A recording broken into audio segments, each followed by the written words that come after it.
Ergo quoi? Ergothérapeute? Ergonomiste? Ergovision? Ah non, ergonome. C'est quoi déjà un ergonome? L'ergonomie, c'est du bon sens. Mais comment améliorer les conditions de travail et en même temps améliorer le service rendu aux usagers? C'est intéressant l'approche que vous avez de travailler sur les questions d'absentéisme avec des ergonomes. Ah, si vous voulez perdre du temps et que le projet n'avance pas, pensez à un ergonome. Les plans, nous...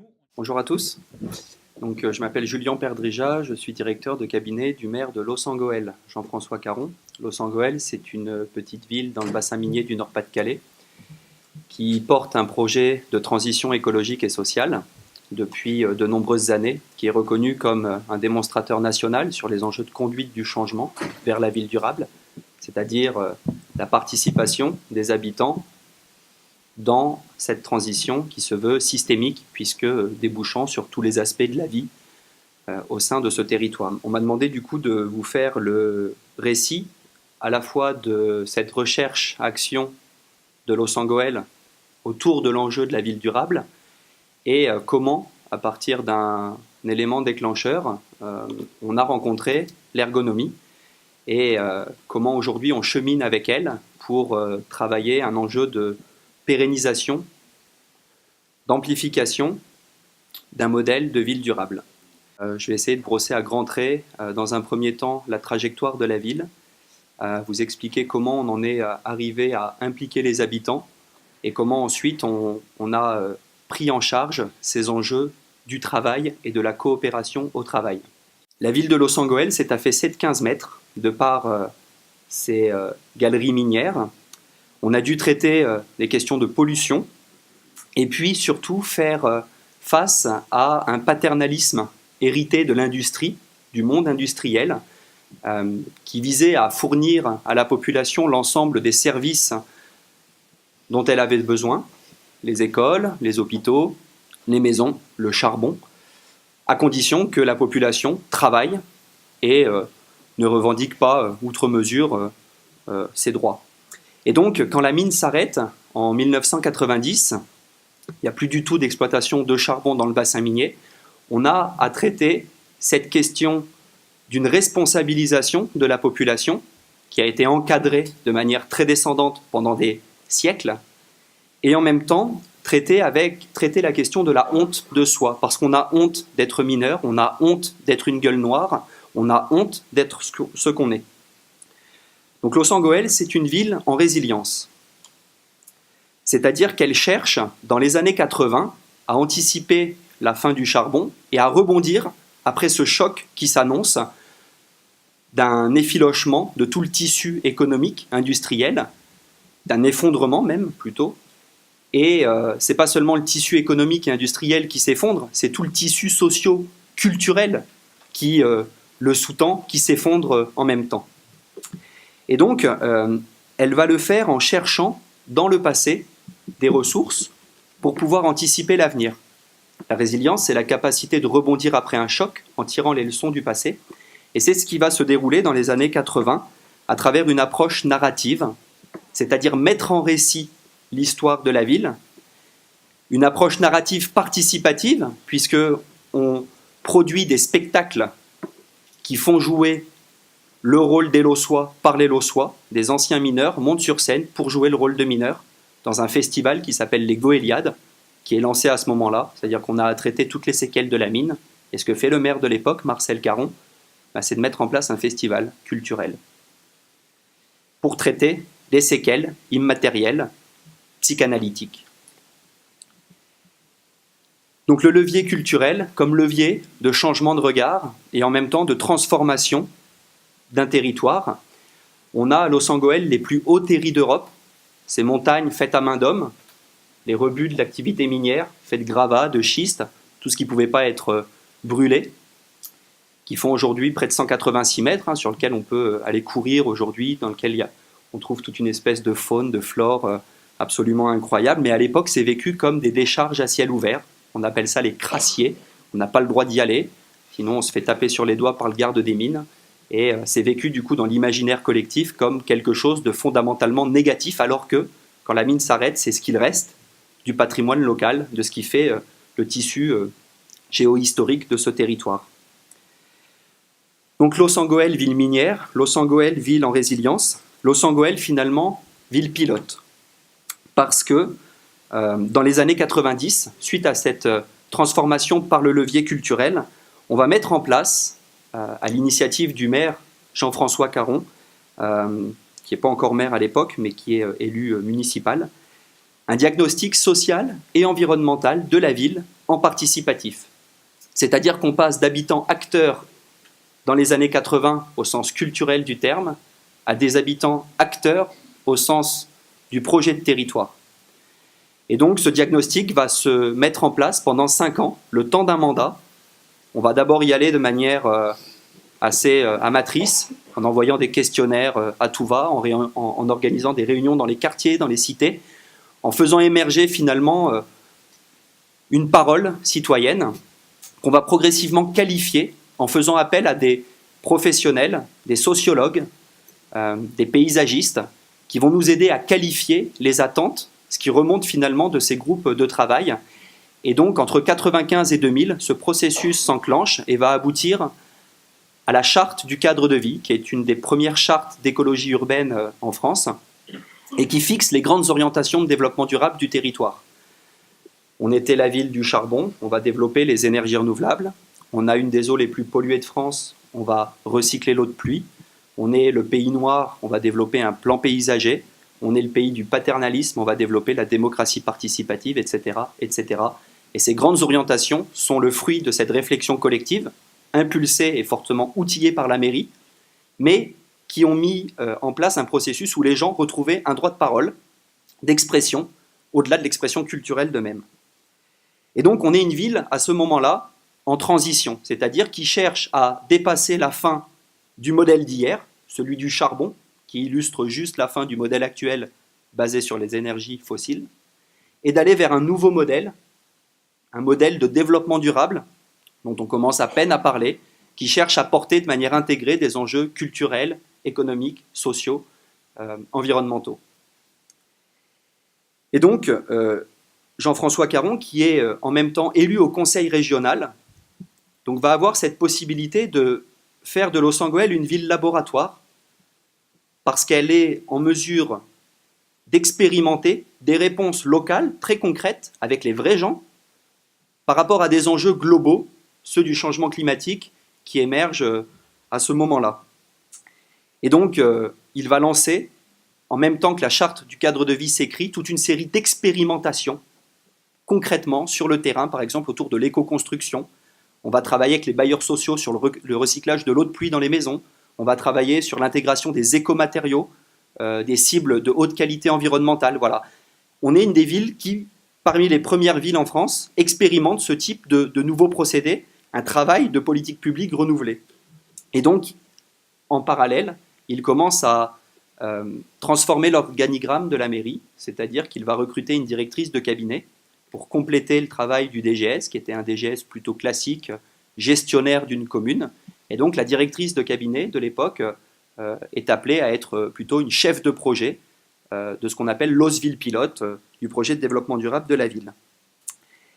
Et donc on est à peu près dans les années 2000, Jean-François Caron est élu maire. Il va démultiplier tous les espaces d'implication des habitants à partir de ces projets d'expérimentation. Et là, c'est pareil, on part de manière pas très cadrée, méthodologiquement parlant, mais on fait, on essaye. Et donc on se plante régulièrement, mais c'est pas grave. Et pendant son deuxième mandat, en 2008, il va former les agents et les élus au mode projet. On n'a pas encore croisé le chemin des ergonomes, mais j'y arrive. Et puis, il va les former sur des projets concrets d'implication de la population. Par exemple, le directeur des services techniques est invité avec le responsable, l'adjoint aux travaux, à porter une démarche de réhabilitation d'une rue en impliquant tous les riverains. Et donc, qu'est-ce que ça suppose en termes de questionnement, d'usage, de propositions, comment on applique tout ça concrètement. Et donc on se forme avec un spécialiste qui s'appelle Gérard Grasse, qui n'est pas très connu, qui est un disciple de Gilles Deleuze et de Félix Guattari, et qui va introduire, c'est les premiers espaces comme ça à Los Angeles, des temps de ce qu'on appelle des retours d'expérience. C'est-à-dire que les élus et les techniciens qui portent déjà en binôme, et c'est une grande innovation, face à la population, des projets en coproduction, vont prendre le temps ensuite de restituer dans leur groupe de pairs, avec les autres binômes qui sont constitués pour d'autres projets, ce qu'ils vivent, ce que ça interroge de leur travail, ce que ça modifie de leur pratique, ce que ça suppose de leur montée en compétences. Et puis, chemin faisant, on se trouve face à un paradoxe, c'est-à-dire que Los ville minière, ville en résilience, ville pilote, devient Los ville en souffrance. Parce qu'on porte trop de projets en termes de transition écologique et sociale, qu'on n'est pas forcément outillé pour les projets, pour porter ces projets en transversalité, pour les porter en coproduction de la population, même si on essaye. Ça pose des questions de charge, à la fois pondérales, en termes de travail, mais aussi de charge émotionnelle, parce qu'on est surmotivé. Les nouveaux agents qui viennent en mairie de Los Angeles sont recrutés pour un certain militantisme, parce qu'ils ont envie de s'engager dans ce projet de transition. Et du coup, on n'écoute pas les signaux faibles. Et la première directrice de cabinet, celle qui est recrutée au moment où on commence à changer l'organigramme, part lessivée, avec une phrase qui résonne encore quand je l'interrogeais sur son expérience. Elle se sentait responsable jusqu'au grincement des portes. C'est-à-dire qu'on peut avoir un projet politique ultra ambitieux, et en même temps, il faut tenir le travail. Et donc, dans le réel, l'organiser. Et ça ne peut pas reposer seulement sur un maillon de la chaîne hiérarchique à l'articulation du politique et du technique. Il faut pouvoir organiser collectivement ce maillage. Et c'est là où on rencontre l'ergonomie progressivement. On a un comité scientifique qu'on organise régulièrement. Losville Pilote fait venir Jean Gadret, Christian Duterte, qui est le directeur scientifique d'Atemis, Syria Emilianov, qui est une urbaniste, enfin, voilà, différents experts comme ça de la question de la ville durable, régulièrement. On fait un peu notre grand oral devant eux et ils nous interrogent, ils nous aident à pousser notre réflexion, à aller plus loin. Et en 2008, on a un suicide dans les services de la mairie. On est à l'époque où il y a des suicides en cascade chez Orange, où la question de la souffrance au travail fait irruption dans les médias. Et voilà, on n'est pas déconnecté du reste de cette tendance. On a cet électrochoc qui s'explique pour des raisons personnelles, mais pour lesquelles l'échelle professionnelle, l'espace professionnel n'a pas su être un espace de soutien suffisamment fort, suffisamment alerte pour repérer le malaise et pour pouvoir au mieux le soigner, au pire le déceler, essayer de l'accompagner. Et donc Christian Duterte, dans le comité scientifique, nous dit que finalement c'est normal, on ne pense pas le travail, on ne pense pas les enjeux de la coopération, et donc si on continue comme ça, notre projet, qui se veut être un projet de ville durable, n'est pas durable.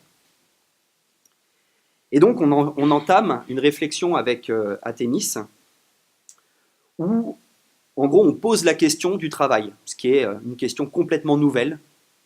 Pour nous, le travail, c'est le travail, on ne l'interroge pas, on ne le pense pas, on ne le prend pas comme un enjeu en tant que tel du développement durable.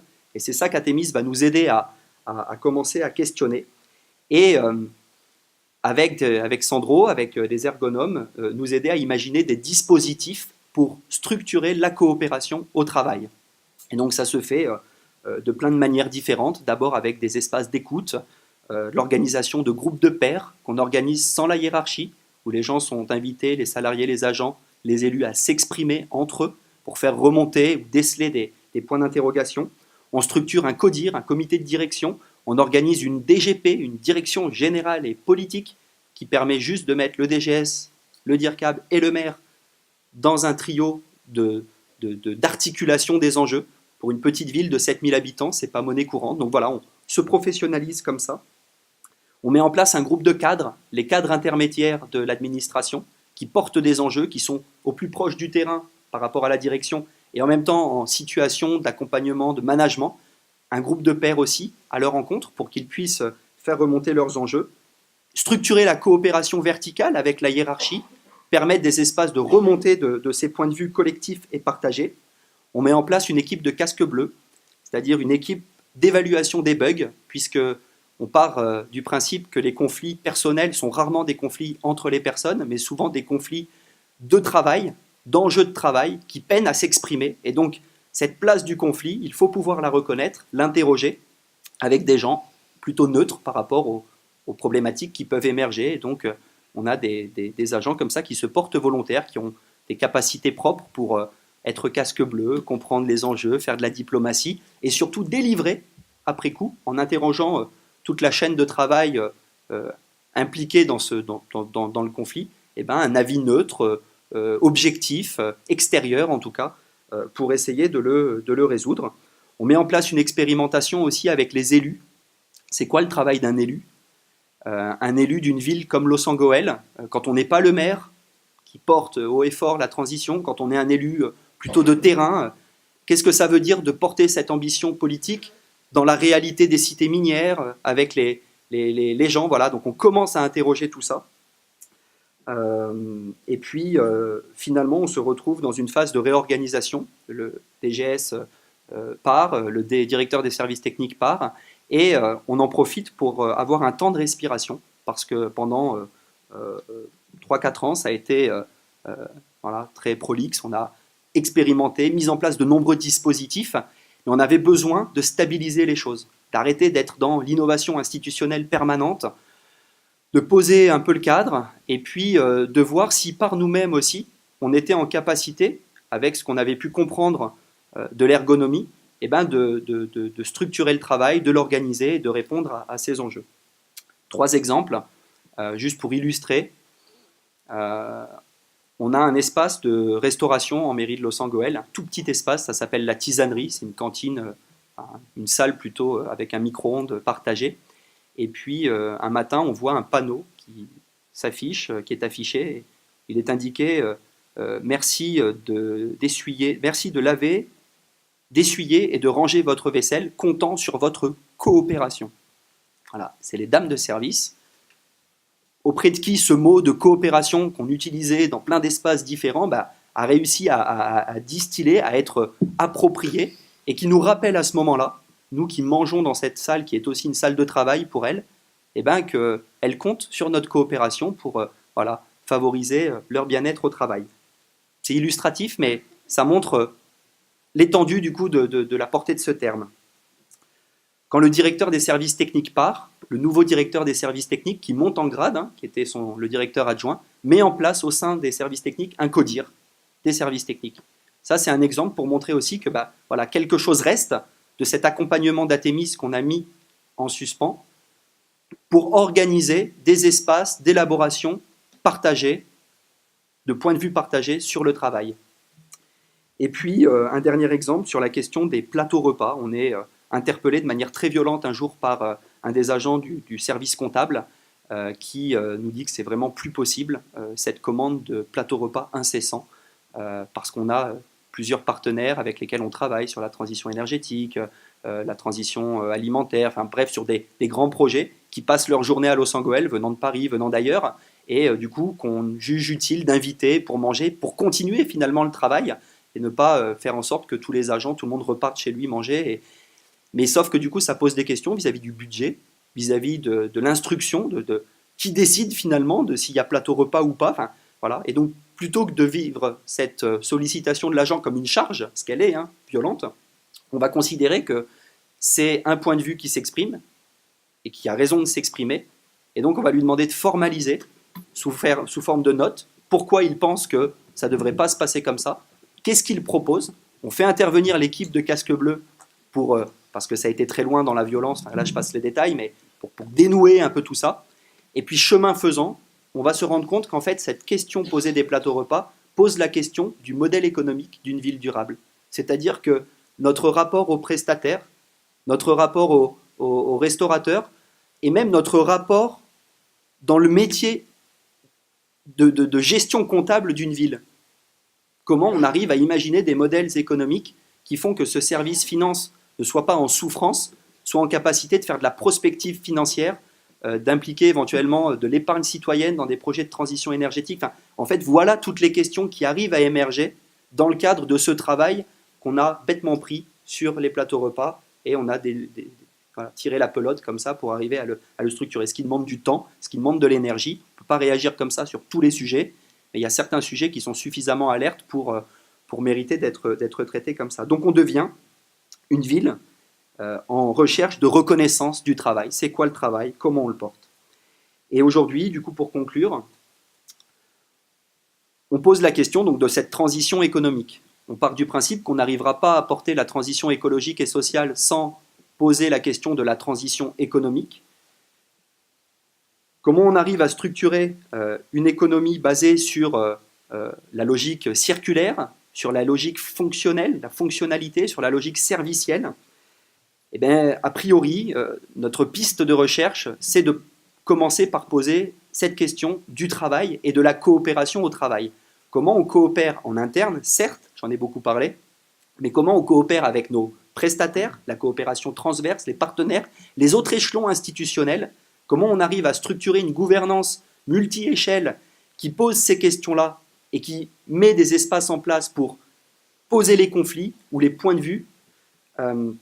Et du coup, pour conclure, et je m'arrêterai là, on pense que l'ergonomie, elle a sa place dans une ingénierie systémique, c'est-à-dire une ingénierie en capacité d'aider les territoires à porter la transition de manière, j'allais dire exhaustive, en tout cas la plus intégrée possible, parce qu'il y a des enjeux culturels, des enjeux sociaux, des enjeux environnementaux, des enjeux économiques. Ça suppose déjà une capacité à articuler tout ça, mais si on ne le fait pas en se mettant du point de vue du travail, eh ben on loupe toute une série de choses et finalement on stagne. Voilà. Je vous remercie de votre attention. Là, le cœur en fait de cette intervention, c'est le fait de mobiliser l'ergonomie au service d'un projet politique. En tout cas au service de la réalisation, de la dynamique d'un projet politique. Et en particulier avec cette question qui émerge progressivement de la place du travail dans une dynamique de développement durable qui est le cœur de tout ce projet de résilience territoriale qui est porté par la ville de Los Angeles. Donc ça, en fait, ça déplace beaucoup l'objet sur lequel on est amené traditionnellement à intervenir. Puis finalement, on voit comment le travail, il réapparaît, mais sous forme de tensions très fortes. Ce que Julien appelle ce travail en souffrance, au sens de son absence et aussi au sens des signes de souffrance portés par des personnes qui partent, qui ne supportent plus, qui craquent, jusqu'à cet événement d'un suicide, comme ça, qui est toujours un peu énigmatique, difficile de se positionner, mais en tout cas qui vient aussi interpeller la manière dont on traite le travail et donc les personnes à l'intérieur de l'organisation.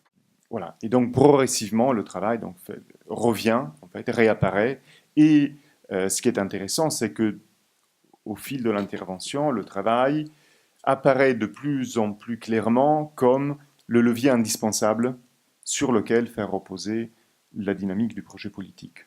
On voit bien à quel point, en fait, sur le papier, ça semble fonctionner, mais dans la réalité, ça produit un coût énorme, à la fois pour les personnes, à la fois en termes de temps, parce que les personnes sont épuisées aussi de passer un temps fou et finalement de perdre aussi du temps. Et ce qui crée l'épuisement, c'est aussi ce sentiment de passer trop de temps, donc finalement de perdre trop de temps par rapport à ce qu'on arrive à faire, et aussi dans cette dimension économique sur laquelle tu viens à la fin.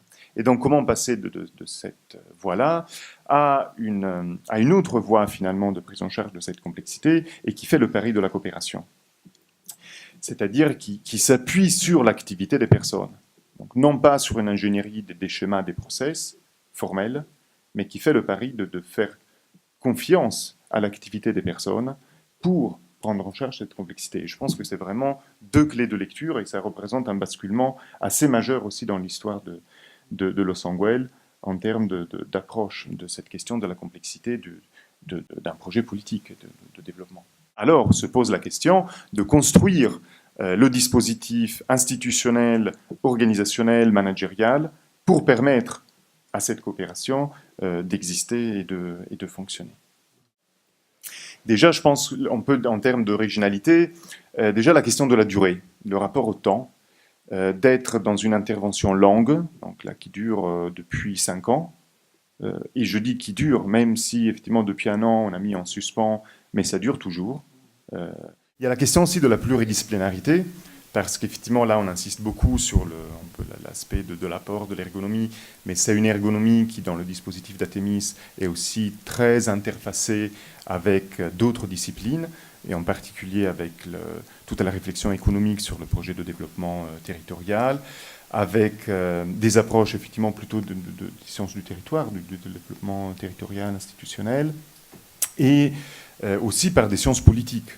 C'est plutôt l'origine disciplinaire de Julian, et donc on a aussi des discussions très, très intéressantes, justement à partir de l'attention dans ces petites choses du plateau repas, et comment ça permet aussi de poser des questions très, très fondamentales finalement dans la manière de structurer la question du périmètre aussi, qui est une question toujours problématique, difficile. Et là, finalement, je pense que c'est une grande malléabilité du périmètre, parce que dans cette temporalité longue, donc il y a aussi la temporalité longue qui permet une plasticité du périmètre, et on peut passer de situations problématiques autour d'un service, comme ça a été le cas par exemple à un moment donné autour de cette problématique dans le service finance. Donc là c'est quelques personnes et on porte notre loupe sur un service, et puis des fois, en fait, c'est toute la dynamique territoriale avec tout l'écosystème de partenaires, d'associations, d'entreprises, d'agriculteurs,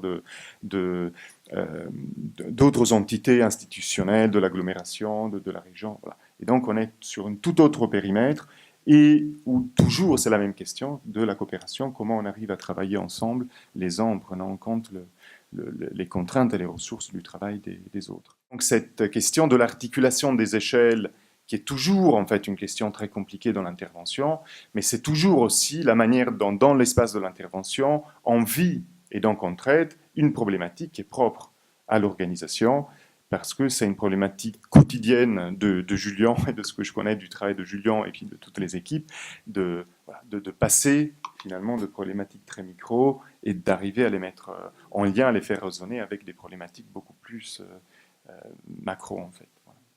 Un autre point, c'est la question aussi de la posture et là aussi d'une certaine plasticité de posture entre deux polarités. Une polarité qu'on peut dire plutôt d'ingénierie, et donc c'est un mot que je reprends de Julian qui l'utilise souvent, donc c'est le rôle de l'ingénierie, c'est-à-dire de conception. Et là, on est beaucoup sur de la conception, je dirais institutionnelle essentiellement, parce que même l'organisation, effectivement, il y a eu tout un tas de nouveaux espaces inscrits dans l'organisation du travail qui ont été... Voilà, donc c'est de la conception organisationnelle, avec toutes les limites que pose le fait qu'on ne peut pas tout faire dans une organisation administrative qui est aussi très cadrée. On ne peut pas tout faire, il y a plein de choses qui sont complètement calées et sur lesquelles on n'a pas la main, mais on a eu aussi une certaine créativité dans l'évolution de l'organisation, mais il y a aussi beaucoup de dimensions de conception institutionnelle. Comment on crée des espaces de concertation, de liens, de coopération avec des acteurs très différents. Et puis un autre pôle, à côté de ce pôle plutôt clinique, un pôle plutôt clinique, enfin, d'ingénierie, un pôle plutôt clinique, c'est-à-dire comment on reste aussi dans une attitude d'écoute des personnes et de prise en charge du rapport subjectif au travail de chacun, avec cette problématique très forte de personnes très engagées, qui adhèrent et donc très engagées dans le travail, mais dans un contexte professionnel qui évolue, qui demande aussi des changements profonds dans la manière de travailler, qui requestionne aussi tous ces paramètres plus classiques du statut, du grade.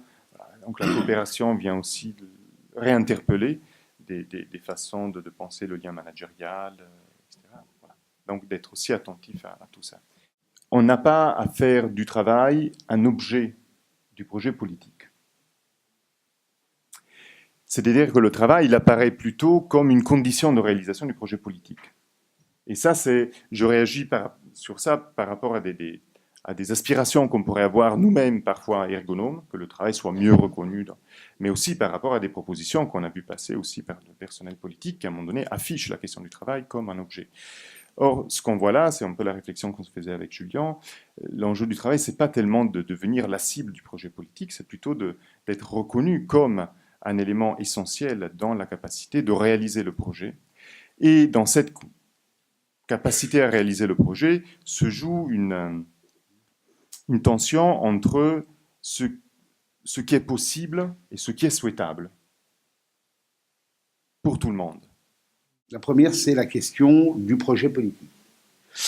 Si, dans le cas que vous venez d'évoquer, on sent qu'il y a, et c'est le moins qu'on puisse dire, un vrai projet politique sous-tendu par toute une série d'orientations, semble-t-il, très explicitement revendiquées, portées pour ce qu'elles sont, je ne suis pas sûr que de manière générale, c'est une observation d'un élu qui a quelques années de route, ce soit toujours et partout le cas. Pas qu'on puisse analyser la situation politique, même au plan national aujourd'hui, avec tout ce qu'elle a entraîné, qu'elle continue d'ailleurs d'entraîner comme bouleversement, si on ne la rattache pas aux 20, 25 dernières années, où, à force de, comment dirais-je, de considérer que toute forme d'idéologie était morte, nous avons fini par perdre nous-mêmes un certain nombre de points de repère. Présider aux destinées d'une collectivité territoriale, quelle qu'elle soit, c'est en principe le faire en effet sur un projet politique, sur un projet d'orientation, sur quelque chose qui au fond va donner du sens à chacune des actions que chacun va avoir à mener, y compris dans sa déclinaison professionnelle et dans le rapport au travail. Avec une particularité comme employeur, si j'ose dire, c'est que nos marges sont en réalité extrêmement réduites. Entre les contraintes liées au statut de la fonction publique, le fait que nous en ayons quelques-unes aussi en matière de rémunération des fonctionnaires, ça n'aura échappé à personne, auxquelles s'ajoutent depuis, il faut bien le dire maintenant, une bonne décennie, des tensions budgétaires extrêmement conséquentes qui ont contribué à accélérer, de mon point de vue, une forme de délitement du projet politique en nous transformant, parfois malgré nous, en des tenants d'une forme d'orthodoxie budgétaire et gestionnaire qui nous empêche parfois nous-mêmes de nous extraire de tout cela pour essayer de réfléchir à l'avenir et la prospective de manière générale. Le tout créant, me semble-t-il, non seulement des pertes de repères, mais globalement un sentiment relativement anxiogène et surtout empêchant toute projection. Une de nos premières principales responsabilités comme élus, c'est de développer des politiques publiques, c'est de donner un sens, c'est de réaffirmer un certain nombre de valeurs comme des éléments de boussole et de direction que nous devons prendre. Je pense que la décrédibilisation globalement qui est la nôtre, notamment dans le dialogue social, est un enjeu qu'on ne doit pas abandonner et pour lequel il faut au contraire être dans une dynamique de reconquête de cette crédibilité qui passe à mes yeux par notre capacité à recréer le lien de confiance qui s'est à bien des égards rompu. On pourrait d'ailleurs élargir, y compris sans doute aux usagers aussi, cette question-là. Il y a les outils utilisés, qu'on évoque assez souvent sous le terme générique de démocratie participative, de participation.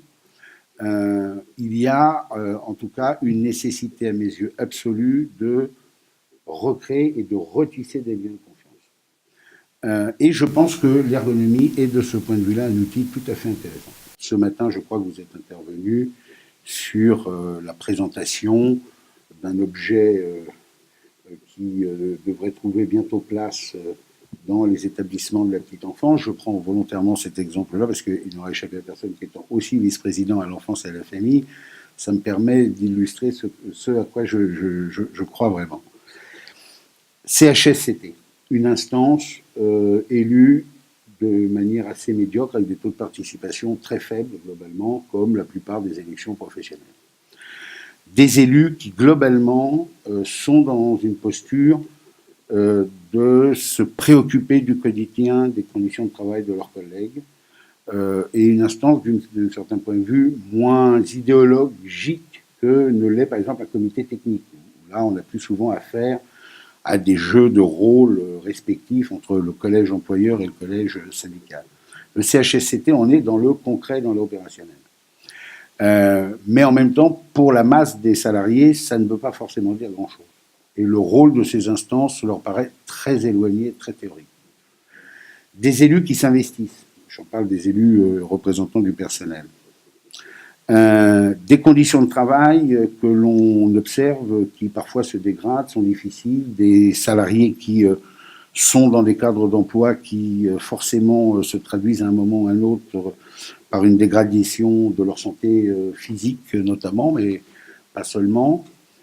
Et on croise cet outil assez intéressant donc qu'est l'ergonomie dans ce qu'elle va nous permettre de traduire de manière concrète, tangible. On va même pouvoir toucher cette réalisation. On va même pouvoir y voir des professionnels et des enfants dessus.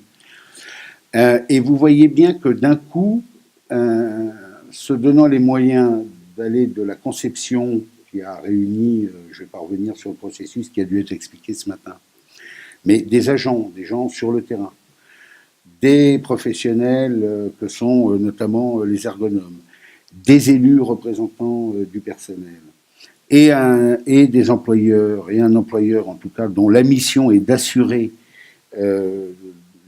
la sécurité physique et psychologique de ses salariés. Cet exemple-là incarne à mes yeux, avec d'autres, mais la voie, en tout cas, qu'il me semble indispensable de maintenir et de réaffirmer.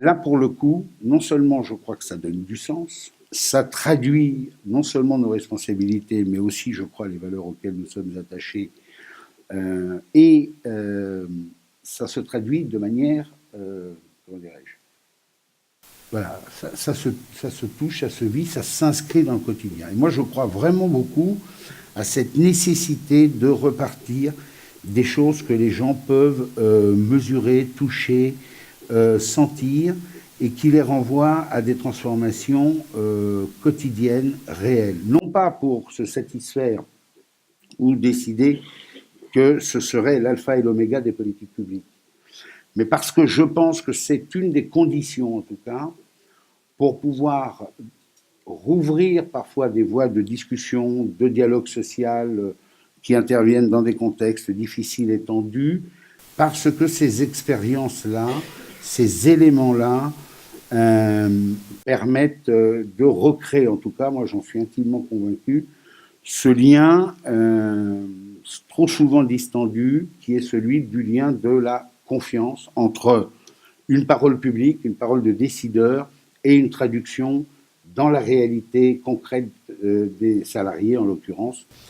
La santé, le plaisir au travail, il est possible d'y contribuer.